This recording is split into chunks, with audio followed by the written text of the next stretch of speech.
Assalamualaikum warahmatullahi wabarakatuh. Perkenalkan, nama saya Tiffany dengan NIM 2304359.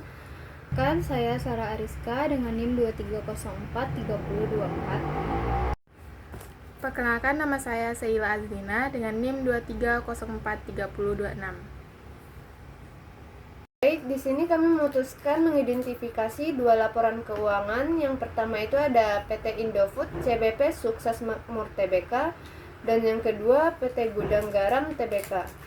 Lalu teori yang kami gunakan mengacu pada PSAK 71, yaitu instrumen keuangan yang mengatur tentang pengakuan awal dan pengukuran instrumen keuangan, lalu klasifikasi instrumen keuangan, lalu ada pengukuran setelah pengakuan awal dan penghentian pengakuan, lalu ada penurunan nilai, dan terakhir ada pengungkapan.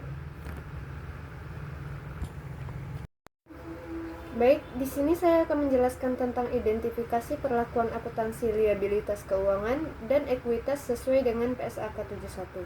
Yang pertama itu ada PT Indofood CBP Sukses Makmur Tbk. Dari segi liabilitas keuangan ada beberapa akun. Yang pertama, utang bank. Diakui pada biaya perolehan diamortisasi menggunakan metode suku bunga efektif. Yang kedua, utang obligasi. Diukur pada biaya perolehan diamortisasi, tidak diklasifikasikan sebagai FVTPL. Yang ketiga ada utang usaha dan utang non-usaha, termasuk liabilitas keuangan karena ada kewajiban kontraktual. Keempat, beban akrual. Kewajiban kontraktual, biaya perolehan diamortisasi. Yang kelima ada liabilitas sewa. Walaupun diatur dalam PSAK 73, tetap termasuk liabilitas keuangan menurut PSAK 71 secara umum. Dan terakhir ada utang pajak dan liabilitas imbalan kerja, tidak termasuk dalam cakupan PSAK 71, diatur dalam PSAK 46 dan PSAK 24. Selanjutnya ekuitas, ada beberapa akun. Yang pertama itu ada modal saham dan tambahan modal di setor. Instrumen ekuitas murni karena tidak ada kewajiban kontraktual untuk menyerahkan kas atau aset. Yang kedua ada saldo laba. Bagian dari ekuitas sesuai PSAK 1 tidak diklasifikasikan sebagai instrumen keuangan. Yang ketiga ada laba sebelum terrealisasi dari aset keuangan, merupakan komponen OCI dari instrumen ekuitas yang timbul dari perubahan nilai wajar aset keuangan. Lalu ada selisih kurs penjabaran termasuk OCI dari ekuitas. Dan terakhir kepentingan non-pengendali, diklasifikasikan sebagai bagian dari ekuitas jika tidak mengandung kewajiban kontraktual. Lalu ada PT Gudang Garam Tbk. Sebagai liabilitas keuangan ada beberapa akun. Yang pertama itu ada pinjaman bank jangka pendek, diukur pada biaya perolehan diamortisasi. Lalu ada utang usaha, kewajiban kontraktual, biaya perolehan diamortisasi. Lalu ada liabilitas jangka pendek lainnya, jika bersifat finansial maka termasuk liabilitas keuangan, diukur pada biaya perolehan diamortisasi. Selanjutnya liabilitas jangka panjang lainnya, jika kontraktual seperti pinjaman, masuk kategori liabilitas keuangan. Dan terakhir ada utang pajak, cukai, dan imbalan pasca kerja, tidak termasuk PSAK 71, diatur oleh PSAK 46 dan PSAK 24.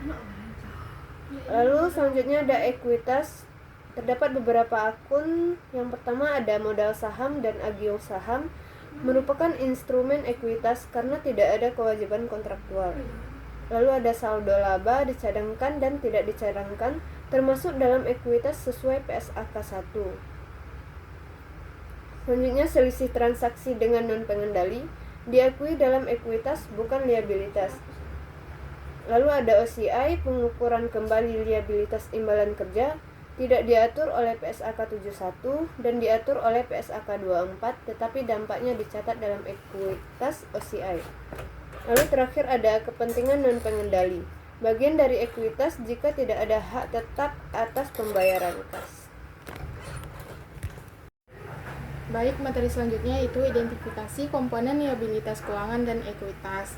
Yang pertama PT Indofood CBP Sukses Makmur Tbk, di mana liabilitas keuangan dalam LPK per 31 Maret 2024, komponen liabilitas keuangan yang diklasifikasikan menurut PSAK 71 terdiri dari yang pertama yaitu utang bank jangka pendek dan cerukan Yang kedua yaitu utang usaha kepada pihak ketiga dan pihak berelasi.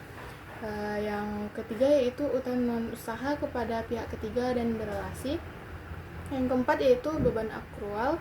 Yang kelima yaitu utang bank jangka panjang dan jatuh tempo dalam 1 tahun. Yang kelima yaitu utang obligasi. Yang keenam yaitu liabilitas sewa. Yang kedua, ekuitas. Dalam bagian ekuitas, ICBP mengakui yang pertama itu modal saham dan tambahan modal di store sebagai instrumen ekuitas murni karena tidak mengandung kewajiban kontraktual untuk menyerahkan kas atau aset keuangan. Yang kedua, saldo laba terdiri dari laba ditahan. Yang ketiga yaitu selisih kurs atas penjabaran laporan keuangan. Yang keempat yaitu selisih transaksi dengan kepentingan non pengendali juga dicatat dalam ekuitas. Yang kelima yaitu kepentingan mengendali disajikan sebagai bagian dari ekuitas jika tidak mengandung unsur kewajiban untuk membayar dividen tetap atau pengembalian modal. Itu PT Gudang Garam Tbk. Yang pertama, liabilitas keuangan. Dalam LPK per 31 Desember 2024, komponen liabilitas keuangan mencakup yang pertama, pinjaman bank jangka pendek. Yang kedua yaitu utang usaha kepada pemasok. Yang ketiga yaitu liabilitas jangka pendek lainnya yang mencakup kewajiban operasional lainnya seperti biaya, jasa, gaji, dan lain-lain. Yang keempat yaitu liabilitas jangka panjang lainnya. Yang kedua yaitu ekuitas. Untuk ekuitas, Gudang Garam mencatat yang pertama modal saham dan agio, saham sebagai instrumen ekuitas.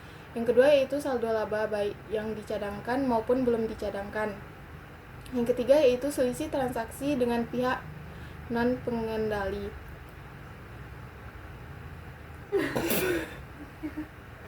Iya, potong nanti ya. Ngapain sih Miana? Yang keempat yaitu penghasilan komprehensif lain. Yang kelima itu kepentingan non pengendali. Baik, saya akan lanjut kepada pembahasan identifikasi kebijakan liabilitas keuangan. Salah. Baik, saya akan lanjut ke pembahasan selanjutnya, yaitu identifikasi kebijakan akuntansi, liabilitas keuangan, dan ekuitas.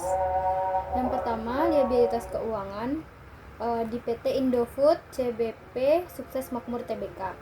Ada yang pertama yaitu pengakuan awal dan pengukuran. Liabilitas keuangan diakui pada saat grup menjadi pihak dalam ketentuan kontraktual instrumen tersebut. Pada saat pengakuan awal, liabilitas keuangan diukur pada nilai wajar, dikurangi biaya transaksi yang dapat diatribusikan secara langsung. Yang kedua, pengukuran selanjutnya. Umumnya diukur pada biaya perolehan, diamortisasi dengan menggunakan metode suku bunga efektif atau SBE, termasuk utang usaha dan bukan usaha, utang bank, utang obligasi, liabilitas sewa, utang pajak, dan imbalan kerja. Yang terakhir yaitu penghentian pengakuan. Liabilitas keuangan dihentikan pengakuannya jika kewajiban kontraktual dilepaskan, kadaluarsa, atau diselesaikan. Yang kedua yaitu ekuitas. Komponen ekuitas terdiri dari yang pertama modal saham, nilai nominal itu ada 50 per saham, tambahan modal di setor, selisih kurs atas penjabaran laporan keuangan, laba yang belum terrealisasi dari aset keuangan, dan saldo laba yang dicadangkan dan belum dicadangkan. Aset keuangan yang diklasifikasikan sebagai FVOCI, nilai wajar melalui OCI, disajikan di ekuitas sebagai laba yang belum direalisasi. Yang kedua ada PT Gudang Garam Tbk. Pembahasannya yang pertama liabilitas keuangan. Liabilitas keuangannya diklasifikasikan sebagai yaitu yang pertama utang jangka pendek dan panjang pada catatan 11 dan 29. Selanjutnya utang usaha, utang pajak, dan utang cukai pada catatan 12 sampai 14. Yang terakhir yaitu diukur pada biaya perolehan diamortisasi. Tidak disebutkan penggunaan instrumen derivatif atau liabilitas keuangan yang diukur pada nilai wajar. Yang kedua, ekuitas terdiri dari yang pertama yaitu modal saham 500 per saham, Rp1.924.088.000 saham beredar, dan yang kedua agio saham, selisih transaksi dengan pihak non pengendali, dan yang terakhir saldo laba yang dicadangkan dan belum dicadangkan. Dan juga tidak ada instrumen keuangan derivatif maupun FVOCI yang mempengaruhi ekuitas secara eksplisit. Terima kasih.